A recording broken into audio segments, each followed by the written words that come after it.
And the Congressional Commission that reported out a few years ago says two things. First of all, the range of debate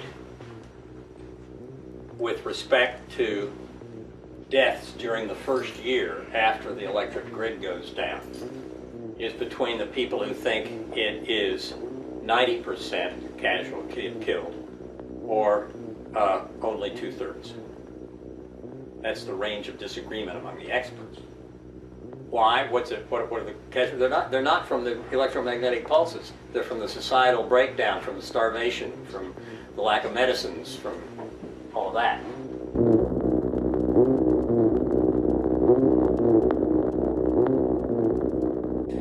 We think that's in the correct range. We don't have experience with losing the infrastructure in a country with 300 million people, most of whom don't live in a way that provides for their own food and other needs. We can go back to an era when people did live like that. That would be 10% would be 30 million people, and that's probably the range where we could survive as basically a rural economy. We've known since 2004 that the Russians have given the North Koreans this capability. We've known since the 1990s that the Chinese have been developing this capability. And the capacity for a North Korean satellite to have an EMP weapon is a very real danger in real time today. So how are we going to solve these things? Because if we don't solve them, there is a genuine catastrophe that could happen that would be of horrendous consequence. In 2004 and 2008, the EMP Commission, which some of the members of that will be here today, testified before those of us on the Armed Services Committee that the U.S. society and economy are so critically dependent upon the availability of electricity that a significant collapse of the grid, precipitated by a major natural or man-made event, EMP or otherwise, could result in catastrophic civilian casualties. Let me say that again. Could result in catastrophic civilian casualties. That conclusion is echoed by separate reports recently compiled by the Department of Defense, Department of Homeland Security, Department of Energy, and National Academy of Sciences, along with various other government agencies and independent researchers. We now have 11 governmental agencies' studies on the severe threat and vulnerabilities we face from EMP and GMD, all of which came to very similar conclusions. Many people prepare for economic collapse, hurricanes, tornadoes, earthquakes, and floods. But the vast majority of the population of the United States is unfamiliar with an EMP and its effects. And those that are aware of it don't know what to do to prepare. You might wonder why preparing for an EMP is different than preparing for those events. The difference lies in the scope and length of the events. For hurricanes, tornadoes, earthquakes, and floods, the effects are localized to a part of the country. The rest of the country, which is unaffected, and the federal government will still be able to provide assistance. As for the length of those effects, they might span days or maybe even weeks. In comparison, the scope of the effects of an EMP are national. That means that the entire country, as well as the federal government, will be unable to come to your aid. And when it comes to the length of the effects of an EMP, it ranges from many months to several years.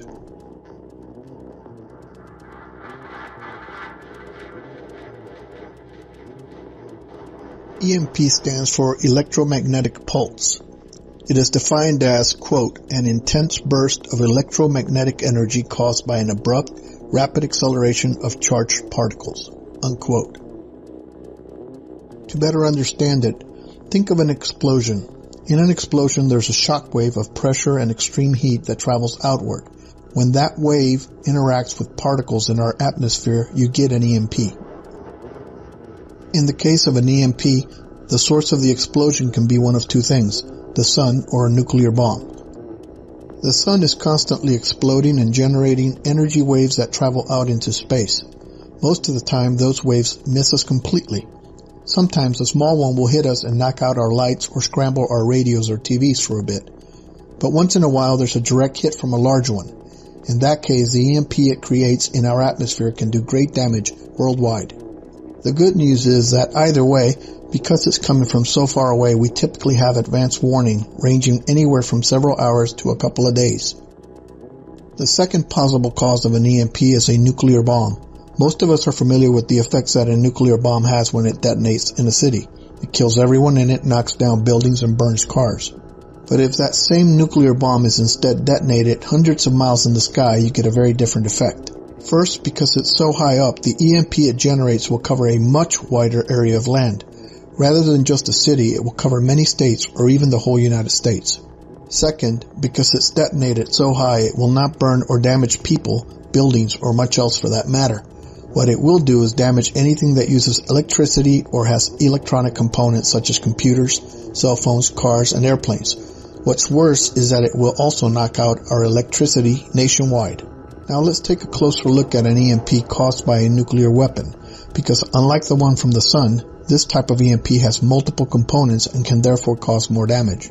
There are three components in a nuclear EMP, named E1, E2, and E3. The first one, E1, happens in a billionth of a second.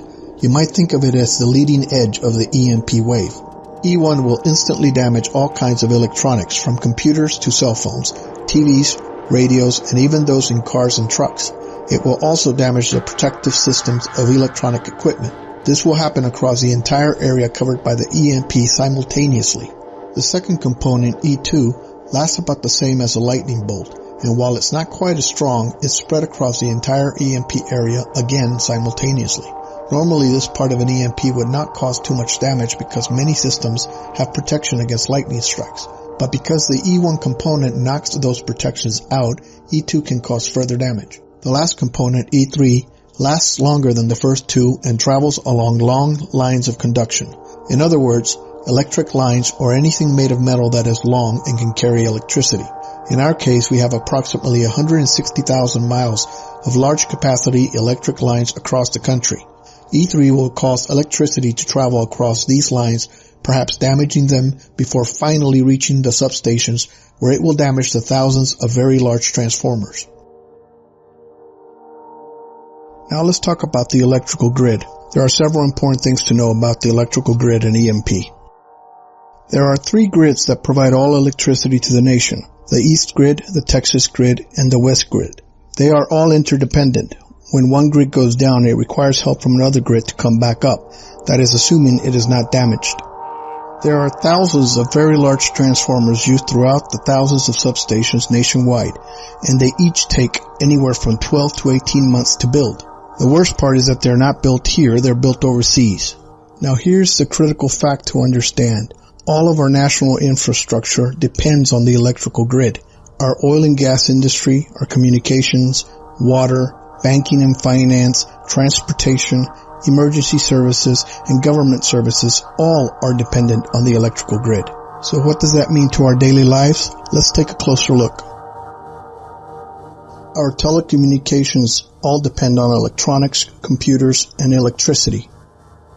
Television, radio, internet, computers, cell phones, landlines, ham radios, all modern electronics, chips, transistors, etc. will stop working. Without telecommunications, no one will be able to communicate, including first responders. Banking and finance depend on electronics, computers, and electricity.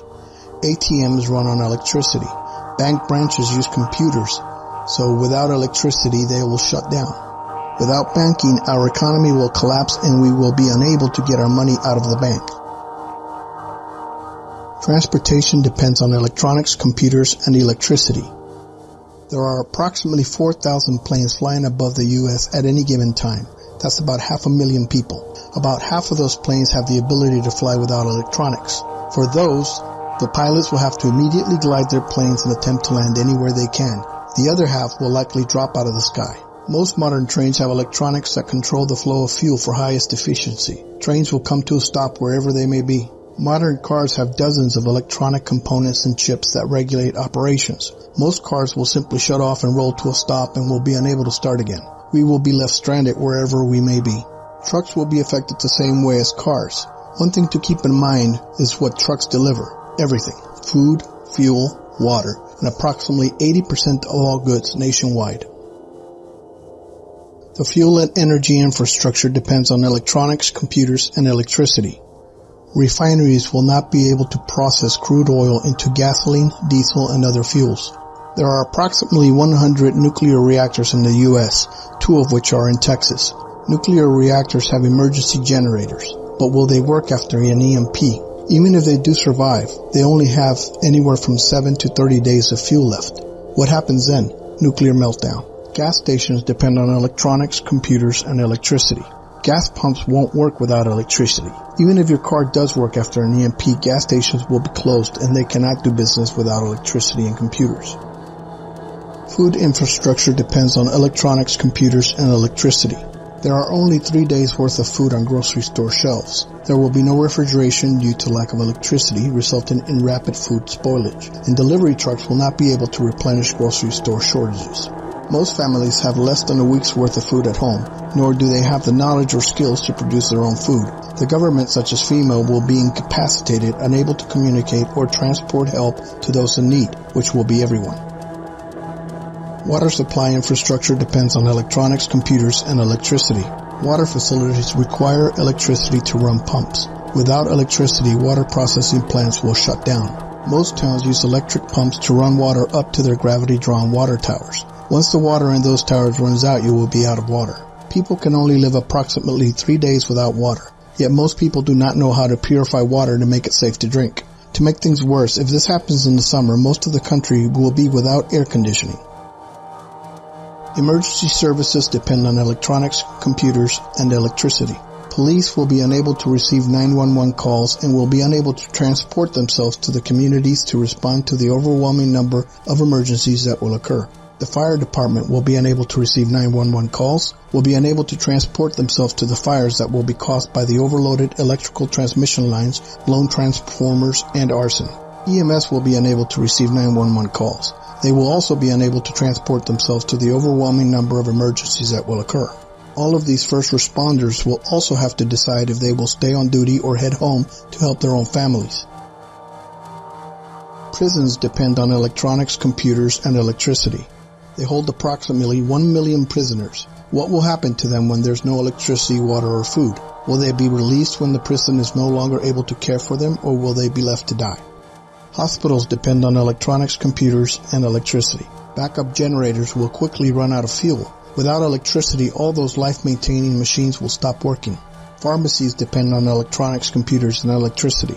Diabetic medicine needs refrigeration. You and the pharmacies will be unable to communicate with your doctor, and pharmacies will be unable to dispense medicines. Nursing homes depend on electronics, computers, and electricity. Many elderly will not survive long without electricity and what it provides. Government depends on electronics, computers, and electricity. High-level government and military are already protected. Much of the military equipment is EMP protected. Air Force One is EMP protected. Our Navy fleet at sea will survive, but will not likely be of much help to us. Most people think that because it's not all over the news and the government is not prioritizing protection against EMP, it must not be true. But the U.S. has known about EMPs for over 50 years. In 1962, the U.S. military, in an operation named Starfish Prime, detonated a nuclear device at an altitude of 250 miles and almost 900 miles from Hawaii, causing an EMP. Starfish Prime caused an electromagnetic pulse, which was far larger than expected, so much larger that it drove much of the instrumentation off scale, causing great difficulty in getting accurate measurements. The Starfish Prime electromagnetic pulse also made those effects known to the public by causing electrical damage in Hawaii, about 900 miles away from the detonation point, knocking out about 300 street lights, setting off numerous burglar alarms, and damaging a telephone company microwave link. The EMP damage to the microwave link shut down telephone calls from Kauai to other Hawaiian islands.